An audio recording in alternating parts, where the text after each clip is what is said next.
नमस्ते नमस्ते नमस्ते। तो आज मैंने सोचा कि आपको एक गिफ्ट और दिया जाए। मतलब आज मैं आपको एक की जगह दो चैप्टर सुनाने वाला हूँ।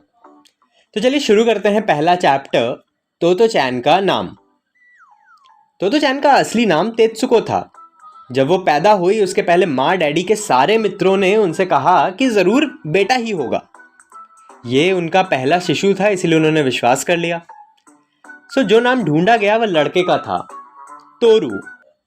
होने वाला शिशु जब लड़की निकली तो उन्हें कुछ निराशा हुई, क्योंकि माँ डैडी दोनों को तोरू का चीनी अक्षर बेहद पसंद था, जिसका अर्थ था बेधना, दूर तक ले जाना, आवाज की तरह स्पष्ट और गुंजायमान होना। इसीलिए उन्होंने अक्षर के चीनी उच्चारण तेत्सु में को जोड़ा, जो अक्सर लड़कियों को नाम देते हुए काम में लाया जाता था, और उसका स्त्रीलिंग बना डाला। सब उसे तेत्सुको चान, चान सान का लोकप्रिय रूप है, जिसे किसी भी नाम के पीछे जोड़ दिया जाता है, कहते थे। पर उसे अपना नाम कभी तेत्सुको चान सुनाई न देता। जब कभी कोई उससे पूछता कि तुम्हारा नाम क्या है, तो वो कहती तोतो चैन। वह तो यह भी सोचती थी कि चान उसके नाम का ही हिस्सा है। डैडी उसे कभी कभी तोत्सकी कहते, मानो वो लड़का हो। वे कहते, तोत्सकी इधर आओ और इस गुलाब पर लगे कीड़ों को हटाने में मेरी मदद करो तो। पर डैडी और रॉकी को छोड़ बाकी सब उसे तोतो चैन कहने लगे। वह अपनी स्कूल की कॉपियों और किताब पर तो अपना नाम तेत्सुको लिखने लगी थी, पर अपने आप को वो तोतो चैन ही मानती थी। अब सुनते हैं आज का दूसरा चैप्टर, रेडियो मस्खरे। कल तोतो चैन बड़ी अशांत थी। माँ ने कह दिया था कि अब तुम रेडियो पर मस्खरों को नहीं सुनोगी। जब तोतो चैन नन्ही सी थी उस समय रेडियो लकड़ी के बनते थे और बड़े सुंदर लगते थे। वे आयताकार होते थे, उसका ऊपरी हिस्सा गोलाई लिए हुआ था।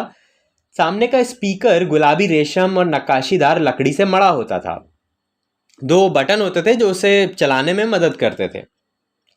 जब उसने स्कूल जाना प्रारंभ किया उससे भी पहले से उसे राकुगो मस्खरों को अपने कान गुलाबी रेशम से लगाकर सुनना बहुत अच्छा लगता था। उनके मजाक बड़े अच्छे लगते थे और कल से पहले माँ ने इस पर कभी आपत्ति नहीं की थी। पिछली रात डैडी के ऑर्केस्ट्रा के कुछ मित्र आए और बैठक में अभ्यास करने लगे। सेलो बजाने वाले सुने सादा ताची काना तुम्हारे लिए केले लाए हैं, माँ ने कहा। तो चैन खिल उठी। उसने शिष्टता से झुककर ताची बाना के प्रति आभार दर्शाया और माँ से कहा, यह तो साला बड़ा बढ़िया हुआ। इसके बाद जब माँ डैडी ना होते तब उसे छिपकर रेडियो सुनना पड़ता। ये साला वर्ड उसका यूज करना भारी पड़ गया था। खैर, जब मस्करे बढ़िया मजाक करते तो वो जोरों से हंसती। अगर उस समय वयस्क उसे देखते तो जरूर यह सोचते, इतनी छोटी लड़की भला मजाक क्या समझती होगी। पर इसमें कोई शंका नहीं है कि बच्चों में एक गहरी विनोदशीलता होती है, चाहे वे कितने ही छोटे क्यों ना हो, और वे भी यह जान जाते हैं कि कब किसने बढ़िया मजाक किया है। कल हम देखने वाले हैं एक अलग चैप्टर, रेल के नए डिब्बों का आगमन। हमें पता है कि तोमोए गाकुएन स्कूल में पहले से ही 6 डिब्बे हैं, लेकिन एक नया डिब्बा आने वाला है और इस नए डिब्बे को देखने के लिए तोतो चैन बहुत उत्साहित है।